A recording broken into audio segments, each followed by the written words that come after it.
back again with more Wild About Wheels. Here at the annual vintage races at Laguna Seca in California, the most famous and successful racing automobiles in history gather each year to relive their proudest moments.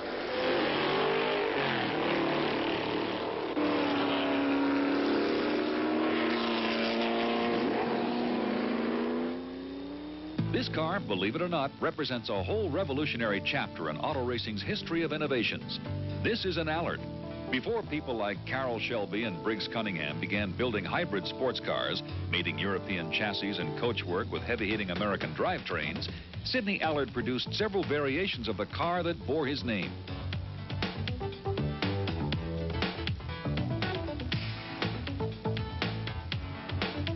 Throughout much of the 50s, Allards were formidable sports racers in numerous events across the country, from road courses to hill climbs.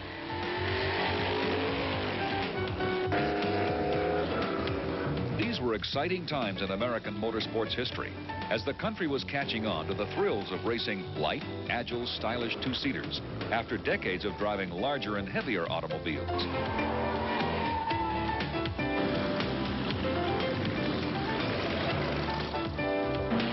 Was suddenly being acknowledged as the primary source for performance-oriented vehicles.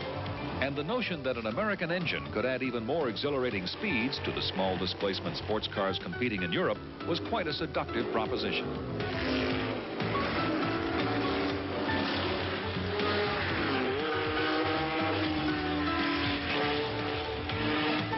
Sidney Allard tapped into this idea, and between 1950 and 1958, he saw that idea create an impact.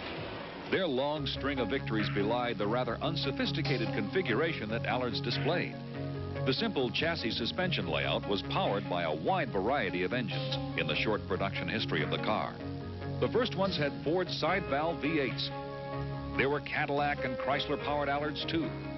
Bob Valpy of Center Harbor, New Hampshire, owns an Allard of some special significance. This car is a 1950, serial number 1514. It's the first Cadillac powered.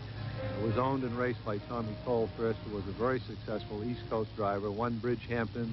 The car won the Argentine Invitational Grand Prix in 1951 with John Fitch driving, who eventually raced for the Mercedes team, another well-known sports car racer and driver.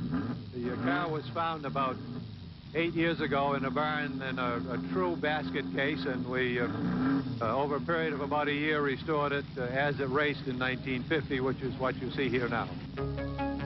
These Allards at Laguna Seca get tender, loving care from the owners and collectors who have come to love what they represent and what they can accomplish on the track.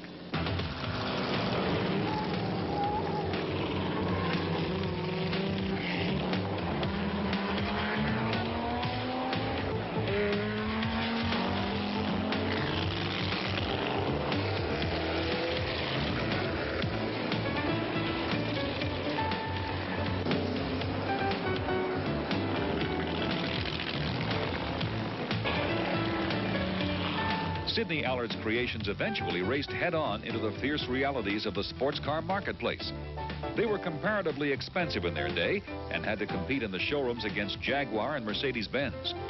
After downsizing his operation to special orders only in late 1953, in 1958 the company ended production. And as noted Allard collector Tom Turner from Fort Worth, Texas relates, there were other men to follow who would benefit from the Allard experiment. We asked Carroll Shelby one time where he got the idea for the Cobra and said, did you think I got it? The Allard was the first big car that he ever drove. Although the name Allard rarely gets due notice when great racing cars are talked about, there can be no doubt that in its all too brief lifespan, the Allard was a car to be reckoned with. And thanks to the sincere dedication of collectors like these, the Allard legacy is surely never to be forgotten. If you enjoy Wild About Wheels or would like to suggest a story for the show, write to us. We're Wild About Wheels, 380 Massachusetts Avenue, Acton, Massachusetts, 01720, USA. And that's all for this episode of Wild About Wheels. Join us next time for all the beauty, action, fun, and excitement of our love affair with a car on Wild About Wheels. Thanks for watching, and drive safely.